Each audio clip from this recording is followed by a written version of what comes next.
வணக்கம் and welcome back to my channel. இன்றைக்கி நம்ம எல்லாருக்குமே ரொம்ப பிடிச்ச காளான் சில்லி எப்படி செய்கிறதுன்னு பார்க்க போகிறோம்.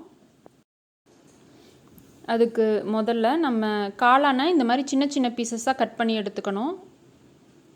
நான் 250 கிராம் காளான் எடுத்திருக்கேன். இதோட 1.25 டீஸ்பூன் அளவுக்கு இஞ்சி பூண்டு பேஸ்ட்டு சேர்க்குறேன். 1/4 டீஸ்பூன் உப்புத்தூள், 1 டீஸ்பூன் மிளகாத்தூள், 1/2 டீஸ்பூன் கொத்தமல்லி தூள், 1/4 டீஸ்பூன் கரம் மசாலா, 1 டீஸ்பூன் தயிர், 1/4 டீஸ்பூன் மஞ்சத்தூள், 1/2 டேபிள் ஸ்பூன் போல் சோள மாவு சேர்த்துக்கலாம்.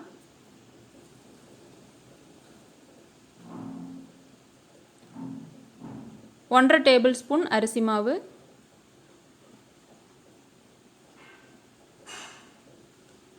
கடலை மாவு 2 டேபிள் ஸ்பூன் போல் ஆட் பண்ணிக்கலாம்.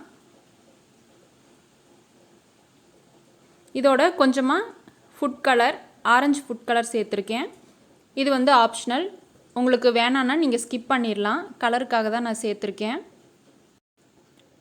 முதல்ல எடுத்த உடனே தண்ணி சேர்க்க வேணாம். இதில் இருக்க ஈரத்துலேயே நம்ம ஒரு டைம் பிசைஞ்சு விட்டுட்டு கொஞ்சம் கொஞ்சமாக தண்ணி சேர்த்துக்கலாம்.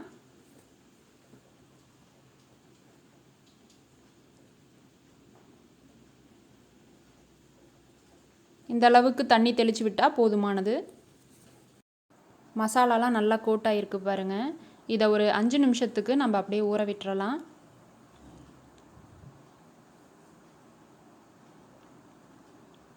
அஞ்சு நிமிஷம் கழித்து எண்ணெய் நல்லா காஞ்ச பிறகு அடுப்பை மீடியம் ஃப்ளேமில் வச்சுக்கோங்க. மசாலா தடவின காளானை போட்டு பொரிச்சு எடுத்துக்கலாம். இதோட டேஸ்ட்டு பார்த்திங்கன்னா நான்வெஜ் சாப்பிட்ற மாதிரி ரொம்ப பிரமாதமாக இருக்கும். இன்க்ரீடியன்ட்ஸ் மட்டும் நான் சொன்ன அளவுகளில் நீங்கள் எடுத்துக்கோங்க. நான் 250 கிராம் காளானுக்கு சொல்லியிருப்பேன். நீங்கள் அதிகமாக காளான் எடுத்துக்கிறீங்க அப்படின்னா இன்க்ரீடியன்ட்ஸோட அளவுகளையும் அதிகப்படுத்திக்கோங்க. நல்லா ஃப்ரை ஆகிடுச்சு. இப்போ நம்ம எடுத்துடலாம். இதை வேற ஒரு பிளேட்டுக்கு ட்ரான்ஸ்ஃபர் பண்ணிவிட்டு மீதி இருக்க காளானையும் போட்டு பொரிச்சு எடுத்துக்கலாம். சுவையான காளான் சில்லி ரெடி ஆகிடுச்சு. அடுத்த டைம் நீங்கள் காளான் வாங்கினீங்கன்னா கண்டிப்பாக இதே போல் நீங்கள் வீட்டில் ட்ரை பண்ணி பாருங்கள். காளானுக்குன்னு இல்லை, காலிஃப்ளவருக்கு கூட இதே போல் மசாலாலாம் தடவி நீங்கள் செஞ்சு பாருங்கள். டேஸ்ட்டு ரொம்ப சூப்பராக இருக்கும். நிச்சயமாக ட்ரை பண்ணி பார்த்துட்டு எப்படி இருந்ததுன்னு சொல்லுங்கள். இந்த ரெசிபி பிடிச்சிருந்தால் வீடியோவை லைக் பண்ணுங்கள். இது வரைக்கும் நம்ம சேனலை நீங்கள் சப்ஸ்கிரைப் பண்ணலைன்னா சப்ஸ்கிரைப் பண்ணிவிட்டு கூட இருக்க பெல் ஐக்கானை கிளிக் பண்ணி ஆல்ன்ற ஆப்ஷனையும் செலக்ட் பண்ணி வச்சுக்கோங்க. உங்களோட மற்ற ஃப்ரெண்ட்ஸ்க்கும் ஷேர் பண்ணுங்கள். தேங்க்ஸ் ஃபார் வாட்சிங்.